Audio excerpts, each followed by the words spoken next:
Hello दोस्तों, welcome to my channel. और बहुत अच्छी कहानी, भगवत गीता की ऐसी कहानी आपने कभी नहीं सुनी होगी। बहुत अच्छी कहानी है, लास्ट तक देखना और वीडियो अच्छा लगे तो सब्सक्राइब कर देना दोस्तों। मैं ऐसी कहानी लेकर आऊँगा। महाभारत का युद्ध शुरू होने वाला था। दोनों ओर सेनाएं खड़ी थी, शंखनाद हो चुका था। लेकिन उसी समय अर्जुन का मन विचलित हो गया। अपने ही सामने अपने गुरु, अपने ताऊ, अपने भाई और अपने मित्रों को खड़ा देखकर अर्जुन के हाथों से गांडीव गिरने लगा, शरीर कांपने लगा और आंखों में आंसू भर आए। तब अर्जुन ने श्री कृष्ण से कहा कि हे केशव, मैं इस युद्ध को नहीं लड़ सकता। अपने ही लोगों को मारकर मैं विजय नहीं चाहता। न राज्य चाहिए न सुख चाहिए। ऐसे जीवन से क्या लाभ जहाँ अपने ही अपनों का रक्त बहे।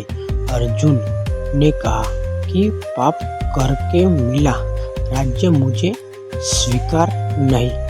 तब श्री कृष्ण मुस्कुराए और अर्जुन से कहा कि तुम जिस मोह में फंसे हो वही कलयुग की जड़ है।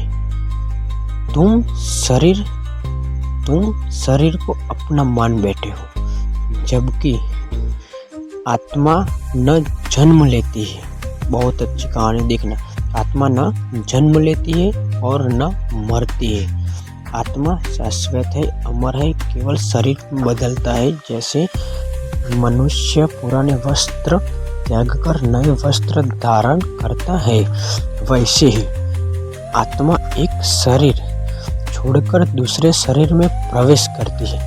इसलिए मृत्यु से डरना अज्ञान है। श्री कृष्ण ने अर्जुन को समझाया कि धर्म से भागना अधर्म है और अपने कर्तव्य से मुंह मोड़ना पाप है। कर्तव्य से मुंह मोड़ना पाप है। अर्जुन, तुम क्षत्रिय हो और अन्याय के विरुद्ध युद्ध करना तुम्हारा धर्म है। क्या कहा? तुम क्षत्रिय हो और अन्याय के विरुद्ध युद्ध करना तुम्हारा कर्तव्य है। अन्याय विरुद्ध धर्म तुम्हारा कर्तव्य है। युद्ध नहीं करोगे तो अधर्म की विजय होगी और इतिहास तुम्हें कायर कहेगा। तब श्री कृष्ण ने कर्म योग का ज्ञान दिया और कहा कि कर्म करना तुम्हारा अधिकार है। फल की चिंता मत करो, क्योंकि फल की आस ही दुख का कारण है। जो व्यक्ति कर्म को ईश्वर को अर्पित कर देता है वह बंधन से मुक्त हो जाता है। क्या कहा? वह बंधन से मुक्त हो जाता है। कृष्ण ने कहा कि जो मनुष्य सुख, क्या कहा? मनुष्य सुख और दुख, लाभ हानि, जय और पराजय को समान भाव से स्वीकार करता है, वही सच्चा योगी है। संसार में सबसे बड़ा बंधन इच्छा है। इच्छा है। इच्छा से क्रोध जन्म लेता है, क्रोध से मोह और मोह से बुद्धि का नाश होता है। और जब बुद्धि नष्ट होती है तो मनुष्य अपना पतन स्वयं कर लेता है। क्या कहा? और जब बुद्धि नष्ट होती है तो मनुष्य अपना पतन स्वयं कर लेता है। इसलिए अपने मन को वश में करना ही सच्ची साधना है। क्या कहा? अपने मन को वश में करना ही सच्ची साधना है। फिर श्री कृष्ण ने भक्ति योग का मार्ग बताया और कहा जो मुझे सच्चे हृदय से स्मरण करता है, जो हर कर्म में मुझे देखता है, मैं उसका भार स्वयं उठा लेता हूँ। क्या कहा? कर्म में मुझे देखता है, मैं उसका भार स्वयं उठा लेता हूँ। मुझे पाने के लिए बड़े यज्ञ या कठिन तप की आवश्यकता नहीं, केवल श्रद्धा और समर्पण ही पर्याप्त है। उन्होंने कहा कि जो भक्त मुझे पत्ता, फूल, फल या जल भी प्रेम से अर्पित करता है, मैं उसे स्वीकार करता हूँ। अर्जुन ने पूछा कि हे प्रभु, इस संसार में मनुष्य क्यों बार बार गिर जाता है? क्या कहा? कि मनुष्य क्यों बार बार गिर जाता है? तब कृष्ण ने उत्तर दिया कि कारण है अहंकार। मनुष्य स्वयं को कर्ता मान बैठता है, जबकि वास्तव में प्रकृति के गुण ही कर्म कराते हैं। क्या कहा है? जबकि वास्तव में प्रकृति के गुण ही कर्म कराते हैं। जिसने अहंकार त्याग दिया वही मुक्त हो गया।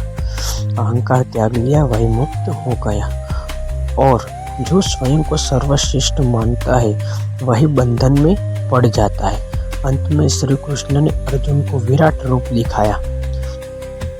को विराट रूप दिखाया, जिसमें संपूर्ण ब्रह्मांड समाया हुआ था, जिसमें समय स्वयं विनाश करता दिखाई दे रहा था। तब समझ गया कि यह युद्ध केवल निमित्त है, वास्तविक कर्ता स्वयं ईश्वर है। और अर्जुन ने कहा कि हे कृष्ण, मेरा मोह नष्ट हो गया है। क्या कहा? मेरा मोह नष्ट हो गया है, मुझे स्मृति प्राप्त हो गई है। अब मैं आपके आदेश का पालन करूंगा। यही भगवद गीता का सार है। कर्तव्य करो, फल छोड़ो। क्या कहा? कर्तव्य करो, फल छोड़ो, अहंकार त्यागो और ईश्वर में समर्पित हो जाओ। क्योंकि जो गीता को समझ लेता है वही जीवन की सबसे बड़ी लड़ाई जीत लेता है। और कहानी अच्छी लगी हो तो सब्सक्राइब करना ना भूले दोस्तों। मैं ऐसी बहुत अच्छी कहानी लेकर आऊँगा और सब्सक्राइब कर देना दोस्तों। जय श्री कृष्ण। राधे राधे।